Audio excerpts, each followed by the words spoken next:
Today on Capricorn Matters, we talk about jobs, estrangements, fear, working at Subway, and so much more with very special guest, Beth Pickens. Stay tuned.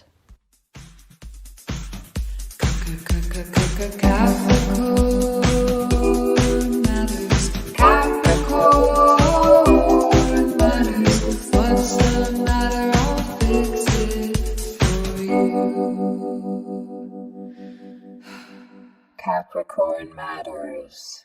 Hello from the Sagittarian Matters Social Distancing Studios in Tahunga, California. Or should I say Capricorn Matters. Listeners, I'm here to give you a public service announcement before we speak with esteemed guest Beth Pickens. Yesterday was Sunday. I was doing a lot of cleaning and I also lit some candles because I knew it was the full moon, and I'm putting out a book proposal and I'm trying to cultivate a vibe. I was talking to my landlord in the doorway. Doors open. I smell something. I turn around. There's a fire. My altar caught on fire. I had a candle there my sister gave me. The candle was in front of a card that Kaya gave me. That was also next to a bandana that used to belong to Beja George's and her memorial paw print. There was also a handkerchief nearby, but laying flat somewhere safe, that said, "Be here now," by a friend to the show, Caroline Paquita. I think that the wind blew the bandana into the candle. What powerful gust, I do not know, blew it into the candle. That completely burned up. It is no longer in existence. There's like a tiny square of it, but it set the card from Kaya on fire, which melted the plastic doily underneath the candle, which surprises nobody that I had a plastic doily, which then also caught on fire Beja's bandana and a ribbon that was holding the dog tags of several departed pets. All this happened in a course of seconds. And then I threw the card onto the floor and I started stomping it with my slipper, thus putting out the fire and also burning the carpet of my rental house at the same time. I tell you this to say, please be safe. Witches, wizards, warlocks. If you've gotten lackadaisical about candle safety in any way, please go take a look at your altar, take a look at your little spaces where you have candles, and just make them even safer. Super, super, super, super, super safe. Because I love you, listeners. That's right, I'm not afraid to say it. And I want your houses to be safe. And I also want your precious objects, including your plastic doilies, to stay pristine and to do the thing you want them to do, which is, remain a place where you can go and worship at the feet of your dearly departed pets. And with that note, that public service announcement, I give you my talk with friend to the show, Beth Pickens. But wait, I have one more thing to say. If you want to sign up for my graphic memoir class, I think I still have 2 spots left. You can find them at NicoleJGeorges.com in the shop section. Class starts in April. We meet once a week for 5 or 6 weeks. And if you have questions, you can email me through there. But please never send me a direct message on Instagram regarding anything having to do with work. Thank you very much and enjoy the show.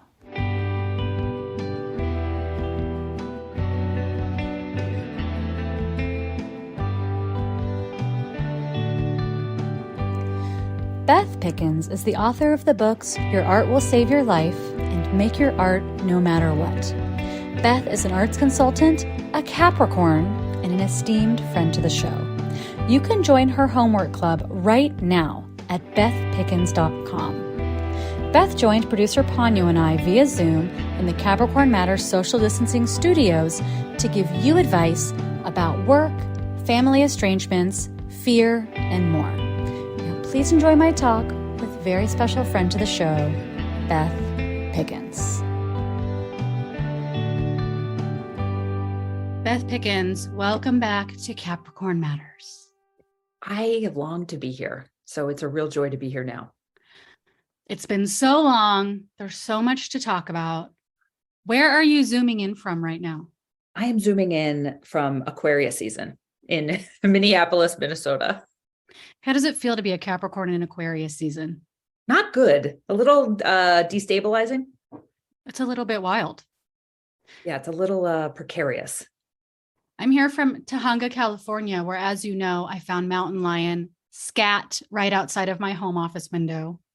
And You could tell from the flavor you chewed on it. Beth, a cougar conservationist woman came over and we were both holding the dry feces and she was holding it so close to her face that's what I thought she was going to do. She's going to take one little tiny lick just to establish familiarity. I thought she was going to take a little bite just to be like, oh yeah, that's mountain lion. That's mountain lion. You guys were going to have a full on female trouble moment. No, pink flamingos. Pink flamingos moment where as soon as the mountain lion leaves, I stroll up and take a bite. Anyway, that's what's going. That's big news over here. That's big news. The gossip over here is that there was a mountain lion. And that my gossip is there's 2 feet of snow where I am. And I haven't been around snow regularly since a very long time. I've been in California a very long time away from snow. So what happened? Cold. Oh, I don't like that. It's going to be like 7 degrees in Minneapolis tomorrow. And so I told my friends, I don't want to do any of the outdoor activities that are available. There's something that happens to your body when you move to Southern California where you become a real wimp when it comes to the cold. Yeah, with the cold. But you know what? Huh. Fire season. We know how to navigate that. That's true. That's true. What do you think about the word dyke and people being scandalized now? People are scandalized again by the word dyke. Young people are scandalized by the word dyke. Well, language just, we're on the merry-go-round of language. It just goes and comes back and goes and comes back. I have always liked it. I've gone in and out of, I always might like my language about myself as a queer person to just a little bit counter whatever the dominant language is, because once the dominant language hits, I always feel like it's too dorky and doesn't work anymore. So with dyke kind of falling out of favor, I've definitely liked it more. And I've called myself a dyke a few times. And yeah, I love the word dyke. I think early 90s dyke culture and imagery is so iconic, and I feel so lustful for it, even though I wasn't there for it. I was too young. But really like early 90s San Francisco dyke culture, I think people, you and me, our generation is sort of really romanticizes that. Oh, absolutely. I really like it. I'm wearing my Hothead Paisan t-shirt right now, which to me is the height of that era. Lesbian terrorist. Homicidal lesbian terrorist. Of course, I had a diabetic cat for many, many years named Chicken. I do, because not named for Hothead Paisan's cat Chicken, just happened to also be called Chicken. And then I read Hothead Paisan and I was like, oh my God, the cat in this is called Chicken. Listeners may not know that one of our first interactions was you commissioning a portrait of Chicken, and you sent me audio of the noises Chicken would make around your house. And you told me a lot of really nice things about your cat. Oh, she was one of the loves of my life. As different pets die, you sort of never really get over it. It just sort of integrated into you. Yeah. And when Chicken died, that was one of those, like a little part of me was altered forever. Oh my God. Beth Pickens, I was on a walk with one of my neighbors the other day. I started weeping about Beja's death because my neighbor was like, my dog had an ecstatic death. I'm a yogi and I talked him through it, and he gave one ecstatic last breath and then he was gone. And I was like, that's not what happened with Beja. Oh God. So then my neighbor was holding me in the street outside of my house. Jesus. What's happening in Tahunga? None of us are well. None of us. I felt like a vulnerability hangover where I was like, I can never see her again. And remind the listening public how many years it's been since Beja died.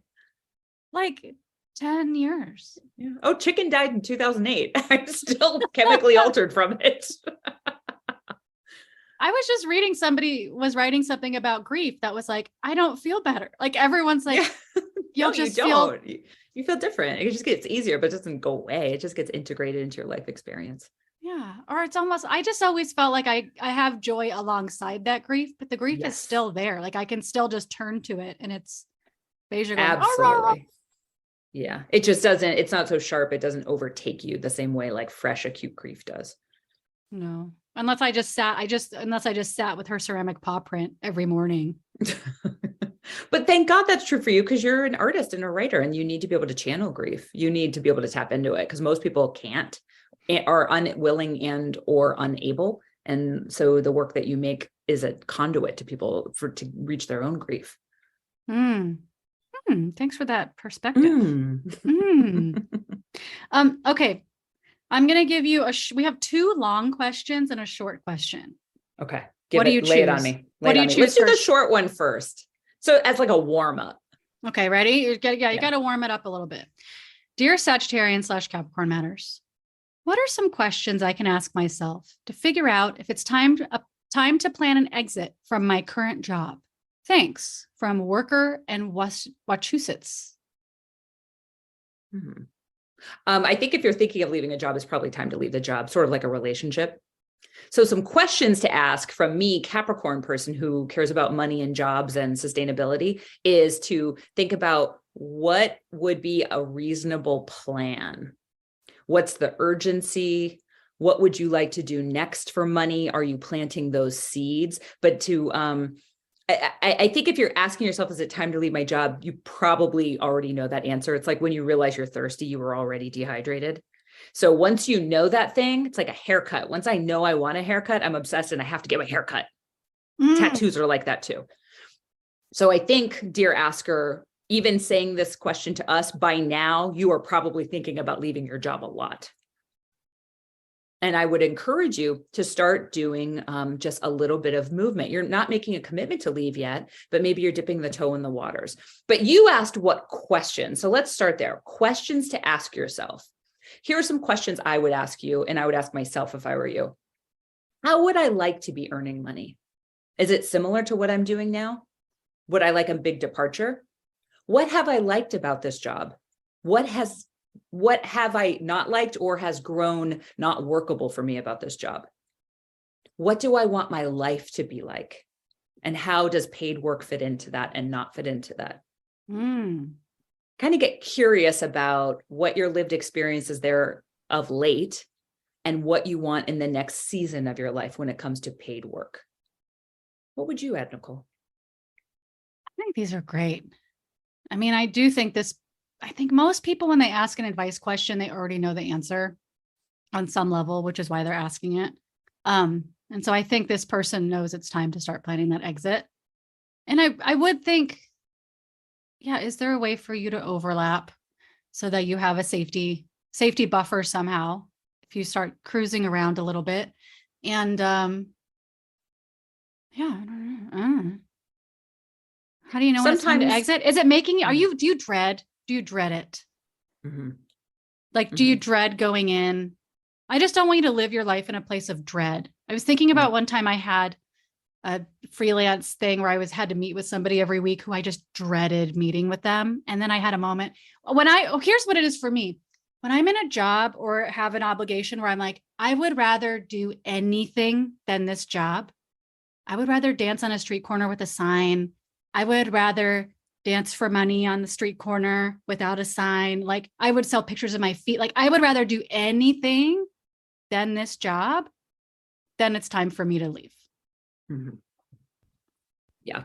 I think just for good measure, since we know so little, we know actually nothing about the person and their job. I think it would be also useful to ask yourself questions about what would make you stay. More money, different responsibilities, different things to do, different title, different work environment. What would make you want to stay? Not be willing to, but want to. I once worked at Subway, making about $3.75 an hour. And glorious. The workplace became toxic when a woman I worked with named Becca, who was 16 and had a baby, and she told me about blowing pot smoke in her baby's face, suburban Kansas, 1994. We'll pay for that kid's therapy. She got mad at me because she had a crush on another person we worked with named Jason. Jason was tall and had long blonde hair and dragged a cross in a community production of Jesus. It was some Jesus holiday, and he dragged a cross down the street, topless as JC.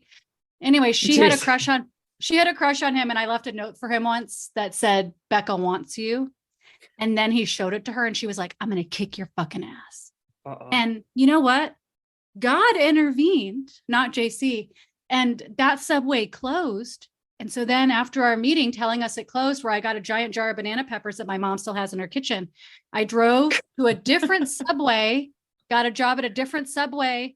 My best friend worked there. Stoner Skater worked there. It was a much better working environment. Wow. The universe really took care of you No. for that context very well. And I still have not gotten my ass kicked by Becca. I know I'm not trying to bait her, but she's coming for you, or the kid she blew pot smoke into its face is coming for you. Somebody's coming for you. I have to tell you one more set of people I worked with. There was a guy, I can't remember his name, skinny white guy with a mustache and long brown hair. And his girlfriend was kind of like Ren Fair lady. And she showed me, she had really big boobs. And she was like, look at this. And she picked up her boobs and put them on the counter at Subway and moved them back and forth. And that was her talent, showing me her cool talent. And they played Vampire the Masquerade, which was like a role-playing game. And they're like, I just killed a vampire in the woods. And I was like, they were LARPers. Yeah. But I didn't know what that was. I was like, do I call the police? They just told me they killed somebody they thought was a vampire. Anyway, God works in mysterious ways. I hope, listener, we've given you a plethora of questions and some very sad working class stories of labor from the 90s to really send you on your path. This is another work question. This is a great segue. Dear Capricorn Matters. Hi, Nicole and Beth. I worked on a movie that is nominated for several Oscars this year. What? Well, not to brag. That's amazing. During 3 months of shooting, I worked for minimum wage, put in 60 plus hours a week, commuted 2.5 hours each day, and texted the National Crisis text line on a regular basis. Shout out to 741-741. The movie is the last film project I worked on. I went to school and switched industries during the pandemic, partially because the job was so difficult for me. I'm writing from the work from home desk of my new 9-to-5 job that pays me well, #grateful, and kind of grieving my movie making dreams. Any words of wisdom as I try to reconcile the runaway success of a project that broke my spirit and exploited me as a worker, but is a genuinely good movie? Note, I am not invited to the Oscars. Right. Thank you. Not. Signed, far, far below the line. Oh, yeah. Well, having a lot of intel into how TV and movie is made, how the vegan sausage is really made, and all the people who work on it and what kind of environments those so often are. They're really, really awful work environments in an industry that is so exploitative and so narcissistic.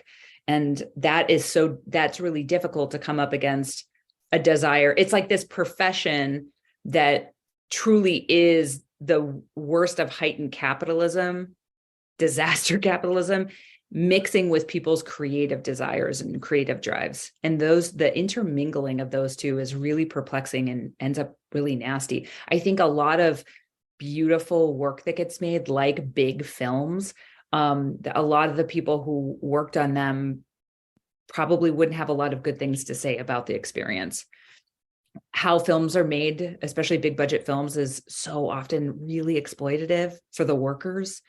For the people who aren't stars, for the people whose role isn't synonymous with narcissism and enabled all the time. These are really nasty work environments. And really good work is made. You know, it's so interesting. I was recently reading, I've been on a writing retreat, and I read a lot while I was there. And I read the most recent book by Dodie Bellamy called Bereaved, which is a collection of essays that was published in the aftermath of her husband of many, many years, Kevin Killian's death. And Dodie and Kevin are just such genius writers. And Dodie's book is really, really beautiful. But one of the moments in it that I loved so much is she's good friends with Hedy from Semiotext, the publisher of Semiotext. And she said something to Hedy about his proximity to many narcissists, and that he seemed to always be in conflict with narcissists around him. And he said, well, narcissists make things. They make all the things. And when I read that, I was like, God, that really rings true in the world of film, because making a film is such an audacious act of impossibility. You have to have a drive that is parallel to a narcissistic wound to keep pursuing it. You have to believe in it so much to get it made, or else you would give up, like many sane people would, because it's such almost an impossible feat to get a big budget film made. And by big budget, I mean like over 5 million. It is so difficult to make film. It requires so many people and getting so much money. It is an act of impossibility. And so who makes things that are impossible? People who are not great to be around in other capacities. And work cultures, including a film set, including an office culture, they are family dynamics. So my neck of the woods, my particular view on psychology is that group theory is people plus time equals conflict and family dynamics. And so these really heightened high stakes environments, like a film set, like a TV set, is when these family dynamics happen, and they happen in such a crucible of intensity that people can really then act their worst. So to answer your question, listener, how do you revel in this? Because of you had a role in this incredible thing being made. And I don't know which film it is, but if it's gotten this far, like, it is so beloved by so many people. And it takes so many people to make a film. It takes so many people. Most of those people are hidden and unknown to the film watching public. But anybody who's really into film or has worked in film knows how it gets done, the number of people it takes, and all of the different skill level. How can you revel in its success while detaching from the pain of being in that environment that was so much that it set you reeling and going into another direction? Can both things be true? Can that have been a horrible experience and it made a great piece of art? That happens all the time. Is that good? Let's not even qualify as a good or bad. It simply is. It's simply true that so much great work comes out of really fraught environments. I'm not for the exploitation of workers in any way. And I know that really fraught, terrible work environments in the arts still produce incredible works of art. Does it have to be that? No, it does not have to be that. You can have a healthy, functioning, more sustainable work life in any sector, including film and television. But I'm really glad for you that you found a different way of earning money, and you might come back to film in a different way, one that is not reliant on income, one that is the love of the art and the craft. I wish you that path that maybe you start to explore. How do you bring film back into your life? And it's great that you have a 9-to-5 job that pays you well, because then, we talk on the podcast a lot about the danger of mixing your art practice with capitalism and mixing your artistic output with money for that, and how stressful that can be and how that can really ruin the experience. So now you do get the gift of having your art separate from the way you pay your bills. And as a teacher, and a lot of teachers I know, our long-term goal or thing we struggle with is not teaching to the back of the room, in the way, like, not focusing on the one person who's souring the experience and like leaving all the other students behind as you try to tap dance harder for the one student who's grimacing at you. And I ask you to do the same thing. When you think about this movie, can you separate it and your role in it and how happy you are from the bad apples, or like your direct boss, or the bosses that were shitheads? Can you just be like, I worked on this movie and here's the things I liked about it. And like, can you focus on the parts of the experience that you did like, and the people that were kind to you, or the people you met through it, and just leave, even if it's just for small amounts of time, even if it's for like 5 minutes of thinking about the movie and the success and feeling happy about it without remembering the people that were assholes to you.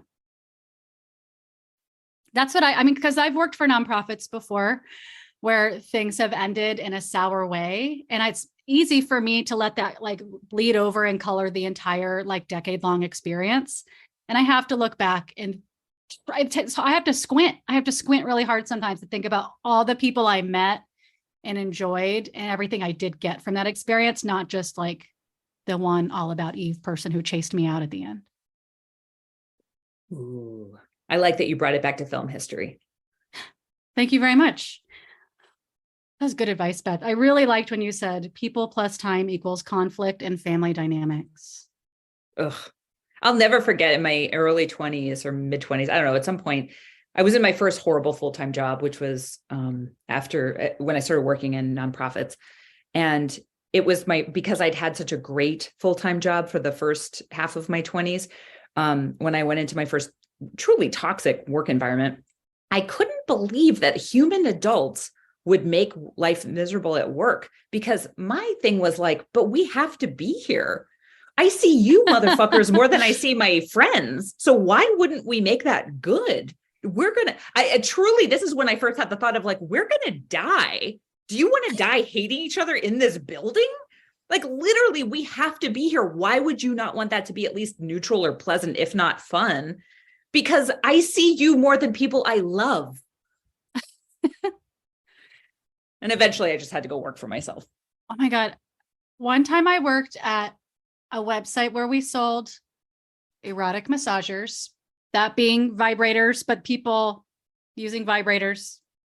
It was a part of the website was people using vibrators for their neck. And Right. part of the website was them using the exact same thing as For their pussy neck. Yeah. Thank you. You took the words out of my mouth. And it was in a gross man's basement. This man who was both a white man who was both a Republican and a shaman.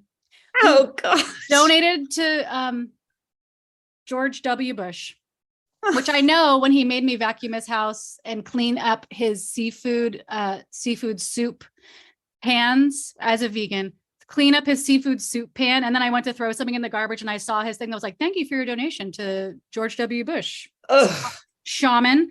Anyway, in the basement, there was only 3 desks, me, the manager, and then one other girl. And our desks were about 3 feet apart from each other. And I asked for a weekend off within like 5 minutes of working there so I could go to the coast with my girlfriend. And then I went up to go to the bathroom. And then I came back and there was a piece of paper on my desk that said a memo from the desk of Elise, sorry, that's her name. And she was like still 3 feet away from me. And then the memo, I had emailed her my request, and then I got this memo, and the memo was basically like, how dare you ask for time off after only working here for a month? And absolutely not. And it just was like such a bizarre power trip of being like, why couldn't we just have this conversation? Like, why was it like I went to the bathroom and you were like, ah, and put it on my desk? I don't work there anymore. Oh my God. Work is for jerks. Jobs are for quitting. They are. And, I have to say, now that I look back at the different jobs I had that ended sourly, I really do have to squint hard to see those little like nuggets of gold that were obfuscated. But you're not trying to reclaim selling neck massagers, and you're not trying to reclaim being a sandwich artist. Like this person, ostensibly loves film. And this is probably having this work of art be so fraught. I really understand that because I've worked with so many artists who have had devastating collaboration fallout that made incredible work. And there's like a real grieving of, I can't do this thing with this person or these people anymore. And we did this incredible thing. And that's so painful. Yeah. I guess I'm just thinking about a nonprofit I worked at and helped build for a long time. And then one sour apple at the end just colored my view of the whole thing. Yeah. Human brains, man. Human brains. I would write a gratitude list for the thing. Sorry to take it back there and be the gay wad that I am, but. Yeah. And also like brag about it to people who don't know that it was miserable. Be like, I worked on that. Because other people don't know it's fraught. You're like, heard of the Oscars? That's actually for me. No, I'm not going. Know if you've I'm heard busy. Of a little. Yeah, I decided not to go. I don't really believe in the, word industrial complex, but I did work on that film. They wanted me to actually present a different award, but Kate Blanchett's speech at the Golden Globes, that's kind of me. Today's episode is brought to you by Zella Minor House, Jennifer Astion, Steph Choi, Chelsea Johnson, Jamie Rabin, and Joey Soloway. If you would like to support Sagittarian Matters, especially and in particular producer Chris Sutton, please send $5, $5 million, that's your business, via PayPal to hornetleg@gmail.com. Or this just in, he's got a Venmo, Hell Books. That's HE double hockey sticks books on Venmo. Thank you for your support, and we look forward to saying your name on the podcast. Producer Ponyo looks forward to it too. Don't be scared, that's just her speaking voice. Dear Capricorn Matters, I have been no contact with my family for 20 years and live in another country, but my abusive, narcissistic mother uses private detectives to find me. So I have to admit, I read her letters and messages because I'm really scared of her. Recently, she sent me a letter thanking me for the gift I sent her. But of course, I never sent her anything, and it involved animal products I would never buy. Thanks for the sheepskin. Just kidding. My suspicion is that my brother sent it to keep her happy. I'm furious since it looks like I broke no contact with her, having to, hold on. I'm furious since it looks like I broke no contact with her, having to acknowledge her physical and mental abuse, which she claims never happened. I'm under no illusion she ever will, but it hurts that my brother was there, but chooses to fake my identity to maintain the happy family illusion. But I can't say it wasn't me without breaking no contact, and it could all be a trap. Signed, wannabe family tree. Oof. My initial instinct, first, I want to say family estrangement is really hard. I'm so sorry. Having had experience most of my adult life with lots of family estrangement, it's really complicated and it's very sad and it's so painful. And I hope you have really strong family connections to the people that you choose to have in your life. It fucking sucks. And my first instinct, my honest response hearing this story is stay far away. How important is it? Stay far away. Don't engage. Ask yourself, what are you available for? What, if anything, are you available for? Are you available to say, no, that wasn't me? Are you available to say, yeah, that was me. Happy birthday or whatever? Are you available to do nothing? But there's a reason that you have this boundary of no contact. And until you actually, when and if you want to do something different, I wouldn't get pulled into any lures. I mean, there's some family estrangement in my family, and my family member who other people have become estranged from would try a lot of different tricks to be like, are you sure? Come on, you can't be serious. And so I don't know how this happened, if it was the brother or just the mom pretending and luring, but I agree. This doesn't seem like the reason for you to get back in contact with them. Like if you made a no contact order for your own mental wellness, this fluke isn't a reason for you to have contact with them. If you specifically already have a relationship with your brother, which it doesn't seem like you do, but you could say, hey, did you send mom a present? Fuck off, man. Why did you do that? I mean, that's if you're already close and talking, but if you're not, I would just keep ignoring everybody until something changes in you or elsewhere. Right. Yeah. Nicole and I are both firmly on the side of don't go to the hardware store for milk. Yeah. Don't try to reason things out with people who can't be reasoned with. No. But I guess, Beth, is there ever a road have you seen in your practice a road for people? Like, what are some reasons why people would stop an estrangement? Well, they change, right? Yeah. Like people change. Yeah. So the reasons we become estranged, those conditions can change. Sometimes it's simply by age or our own transformation and healing and our own recovery and therapy work makes it possible for us to consider relationships in ways that we were not able or willing to in the past. But the people change. Yeah. And then furthermore, what are some things not to say to somebody who's estranged from their family? Oh man, let me think of things people said to me in my 20s. I think it's like a thing of people just, if you don't get it, you really don't get it. Yeah. I really disliked, I had a hard time in my 20s. I didn't know I could just lie to people and be like, yeah, my mom's so-and-so, and we talk all the time, which is what now I would just say. Like, how's your mother? I'd be like, she's great. But in my 20s, I was sort of pathologically honest in situations with strangers. I didn't need to be like a dental office staff or something, or friends of my in-laws asking about my parents or my mother or something. And now I would just have a white lie to make the situation comfortable for me. But when I was young, people would say really guilt trippy things like, oh, you only have one mother. You must be breaking your mother's heart. You can't do that. Just like all this stuff. And I was like, girl, you do not know the circumstances. Like, I don't come to this decision lightly. Nobody who's a stranger in their family came to that decision lightly. And you may not, the person you're talking to may not even be able to tell you the depths, even if you were best friends, the depths of the reasons why they had to take this painful choice of cutting themselves off completely from that person. Yeah. Yeah. It's, I think just when, okay, there's not to get into the Talmud because that's the next episode of Sagittarian Matters and Capricorn Matters. But a piece of Talmud that I studied when I went to Svara, the queer Talmud camp, was Lev Yodea Marat Nafsho, which means the heart knows the bitterness of its own soul. You just have to trust that when people do things that sound really extreme, like they needed to, whether or not it seems reasonable to you, whether or not it's going to be reasonable to them in 10 years, like you just got to like let people do what they need to do. They're doing the best they can at the time. And yeah.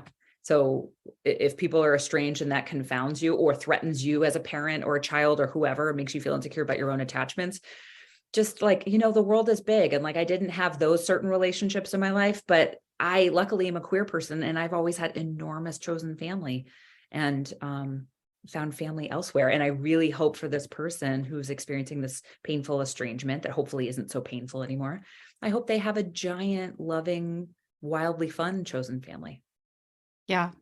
How do they make friends as an adult? Just kidding. I do want to say I am struck when you're telling me the things people said to you, which I have heard before with my own family members. It really centers the parent who obviously didn't do something wonderful along the way. It doesn't center like that must really break your heart to not be able to have a parent or to not have been parented or to have been hurt by you as a human being who had that person as your emotional support system, way of learning how to act in the world. Like that must have been really heartbreaking for you. Yeah. Yeah. Well, luckily, I've always been surrounded by queer people who some of them had really painful, short or long estrangement experiences. Like that's just a phenomenon in queer life. Sometimes it's because of homophobia. Sometimes it's because of other reasons, sometimes a mixture. So luckily my experience did not feel completely illegible. And as I've gotten older, I've had more and more encounters with people who have long estrangement with, you know, their parents or other important people in their families. And it just sucks. And yeah, Lev Yodea Marat Nafsho, the heart knows the bitterness of its own soul. I just want to tell younger people listening to the podcast, just kidding, there's no one young listening to the podcast. You can be Dyke identified and still be trans inclusive. I think that that's the thing that's happening right now with young people is that they like see TERFs in the distance and they're like, that must be what all lesbians are. And it's just not more misogyny. It's just more people hating women and lesbians, which at the end of the day, we always end up there. Have you noticed? Yeah, I just like the actual queer people, like the actual LGBT. There's trans women dykes too. They also want to be called dyke. I know. Let us all be dykes. We need to do a hard pivot here, pivot into fear, because you have something called Homework Club. Don't be afraid of Homework Club, but their topic for February, the thing you're talking about, you talk about one thing every month. Yeah. Aside from all the other things you offer. And the thing you're talking about in February is fear. Fear, be wary. And Homework Club is it's a support platform for artists. All creative people can benefit from it. You get homework on the first of the month on a particular topic, something artists grapple with. Then we have a workshop that's live, but it's recorded. And then we have a study hall every month that's a co-working space where we help each other get something done that we've been avoiding. So January, we focused on time. December, we focused on death acceptance for artists. And February, we are focusing on fear. And fear is evergreen. So it's going to pop up probably every other year of Homework Club, if not annually. And we're going to grapple with like, what are we afraid of? How do you become conscious of fear? And then what do you do when you become aware of the fears? How do you separate fears from fundamental truths of living? How do we hold them up for consideration, decide which fears are actually useful and integrative into our lives, like run from that loud noise that might hurt you, and which fears like rejection are actually keeping your life limited and small. So we're going to be grappling with fear. How do you become aware of it, name it, pull it out of you, and decide to take action anyway in pursuit of what it is you want and the kind of life and career you want to have. Can you give us any other examples of the types of fears that keep our lives small? Well, artists have a lot of fear just because you're human, not because you're bad. But artists, you have an extra vulnerability, right? You are, whether or not you're pursuing like making money from your art, most artists want their work to be seen. They want it to have an audience, big or small, international or regional. And they most hope to have some sort of money coming in from the art that they make. And that includes a ton of vulnerability. It's really vulnerable to take the thing from your interior and make it exterior for the world, because you allow the world into something that was quite private at one time, that was very interior. And you have no control over what happens. It being understood, misunderstood, liked, hated, derived, you just stolen, you just don't have control over it. And that's scary. It's really scary to be vulnerable in public like that. So artists have particular vulnerabilities that lead to a ton of fear that might result in some self-limiting, life-stifling activity, like not sharing their work, not applying for things, not inviting audiences in so their work can have a bigger life, not going after opportunities that would help their work reach more people or bring in more resources or be amplified in any way. Artists sometimes are really scared to take up space, whether that's in person or on the internet with their work. They can be so afraid of rejection that they won't ask for things. Fear of rejection is a really big one. Fear of humiliation, fear of ridicule, being misunderstood, being stolen from. There's so many different fears that artists come up against. And we're going to be talking about how do you have the fears, not judge or condemn yourself for having them, but simply understand you have them just because you're a person. That's all. That's the only reason you have them. It's just because you're human. Totally normal. But then how do you actually navigate them? How do you make tolerable steps while acknowledging, like, I'm afraid to do this thing and I'm going to do it anyway. And here's how. And here's how that will go if some of my fears come true, because sometimes they do, but most of them don't, is the thing. Yeah, I think that's great. This is so helpful. Everyone, here's a question. If somebody listens to this after the fact, can they access the February Fear Talk from Homework Club? You can always access previous workshops. So you can join Homework Club anytime. The prices are going up this spring, but right now it's still $15 a month. So I highly recommend you join now before it goes up to $18 a month. And you have access to current and previous workshops. So you can kind of pick and choose what you want to dive into. Everything's evergreen. It's not on like a curriculum where you have to watch this and then this and then this. Occasionally we do a series, like last year in 2022, you can access a 3-part grant series. But you can just kind of like pick up and put down as your life allows. This is tremendous. This is a huge savings. It's huge value. And there's a built-in community. I think you can't afford not to do it. Oh yeah, I didn't even mention the accountability pods. For people who want to be in one, I hand match 4 artists together into an accountability pod and introduce them and give them some like starting tips. And then they have 3 new artist people in their lives to like have community with and talk to and text and like meet up with and talk about like, this is what's going on. Or did you do the homework this month? This is stuff I'm afraid of. It's just more artist friends, more artist community. I love that. Beth Pickens, thank you for coming on Capricorn Matters. Thank you as always for having me. It's like one of my favorite places to be. Well, we love having you here. Please come back. And people, if you have questions for Beth in the meantime, you can send them to our advice hotline, 971-361-9998. You can find her and Homework Club at bethpickens.com. bethpickens.com. Find me on Instagram at Beth Pickens Consulting. Find her in the Craigslist personals. R.I.P. R.I.P. Craigslist personals.